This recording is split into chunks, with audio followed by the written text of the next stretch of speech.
yung mic natin. Okay na yung mic. Hello, mic, mic, mic. Mic test, mic test. Oh, okay na yung mic natin. Nagtatampo ang ating mic. So, ngayon guys, nakita niyo yung binili ko. Yes, yun yung ating lulutuin for today ay ang mushroom. Nakabili ako ng mushroom. 80 rupees ito. Dahil matagal-tagal din kami hindi nakain ng mushroom.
May sumisigaw sandali. Yes!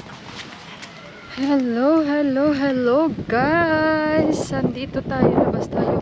Alam niyo guys, sobrang windy today. Tapos yung hangin, medyo malamig.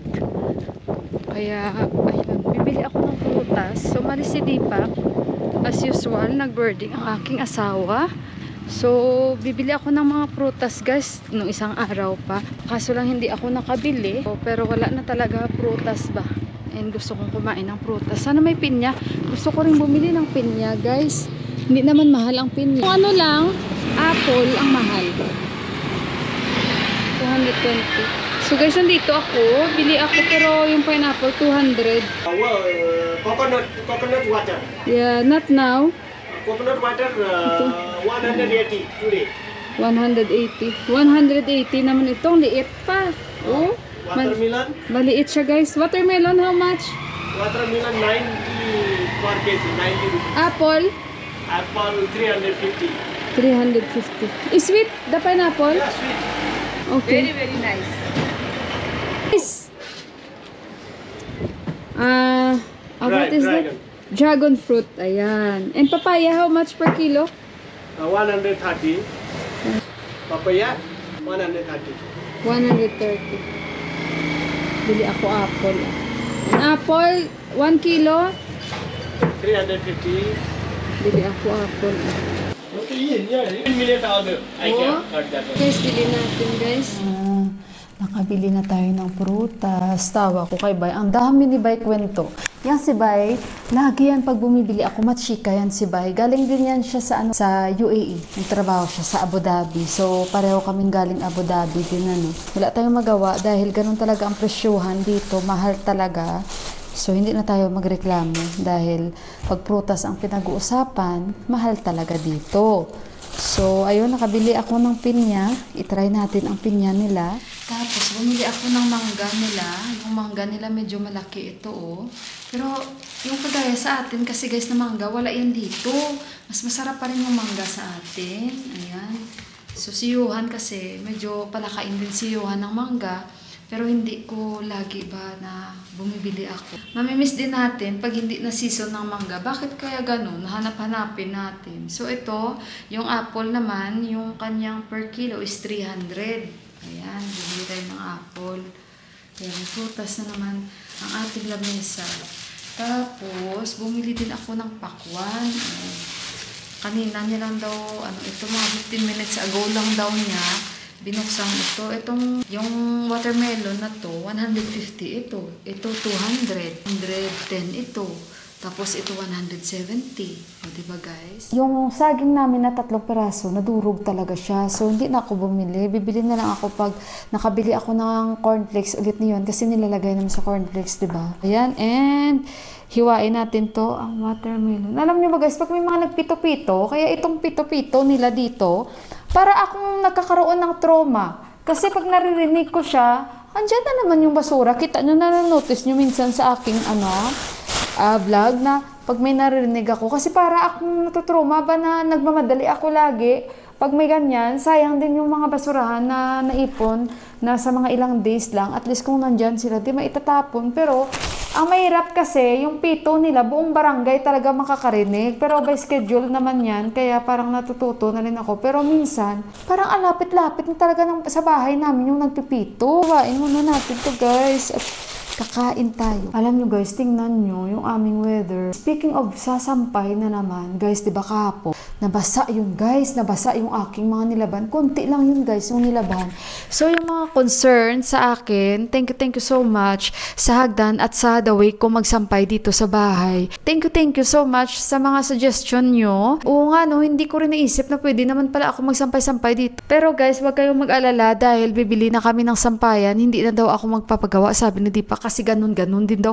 Magpagawa daw ako, mag-labor pa yung tao, tapos baka mas mahal pa ang singil sa amin. Bili na lang tayo, sabi ni Deepak. So, bibili na lang kami ng sampayan. May dalawa akong pinagpipilian ngayon. Ayan yung isa or eto yung isa. Wala sila parang steel na style ba? So, kaya yun ang maganda sana, yung steel na style. Pero, bibili kami ng ganyan kasi may lagayan pa siya ng hanger. And magagamit ko yan siya pag winter. So, guys, siwain ko itong natin, prutas natin. Ayan, oh. So, ayan guys, sana matamis ito, no? Kasi, nadala na kasi ako, kaya hindi ako bumibili talaga ng buong watermelon, no ba yan? Yung buong pinya, gawa nga na nakabili ako sobrang dry, so ito medyo, I think, okay. Sayang din ito guys, yung mga nabibili namin para sa ice cream. 'Di ba? Kahit naman sa atin, pero magaganda sa atin ang mga lagayan ng ice cream. Okay, yung pakwan naman, pakwan. Lagay ko sila sa separate na container.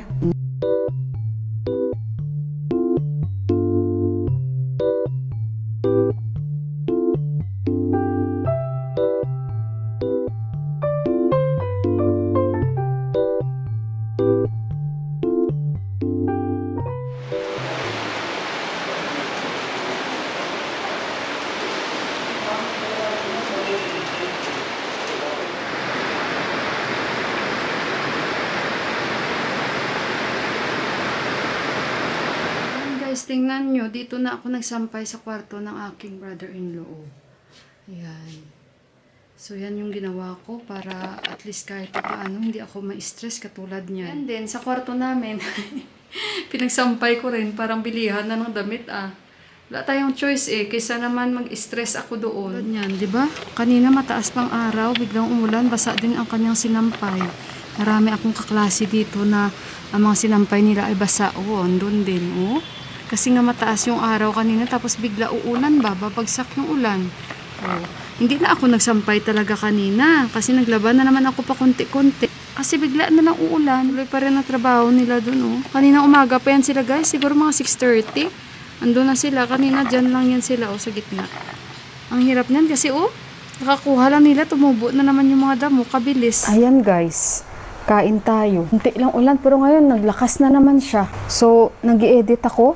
At the same time, kailangan nating mag-hard work na naman. Dahil ito lang yung ating kabuhayan. Hindi naman siya ganun katamis, hindi naman siya ganun ka nawalang lasa. Adik na rin ako panood ng Raffy Tulfo. Grabe naman yung mga natatawa ako sa mga episode nila. Today guys, nakadalawang upload ako. Meron lang akong naipon ng mga videos. Mag-upload talaga ako na mag-upload. Pero mahirap naman. Kaya kahirap maghabol. Kaya ang gawa ko, edit, vlog, edit. Siyempre, aside from that, ang dami mo pang ginagawa. Hindi lang naman ganun, di ba? No complaints guys, sinishare ko lang yan sa inyo. Which is, ini-enjoy ko naman. Parang ganito lang sa kinakain ko. Pinya, pakwan, pinya, pakwan.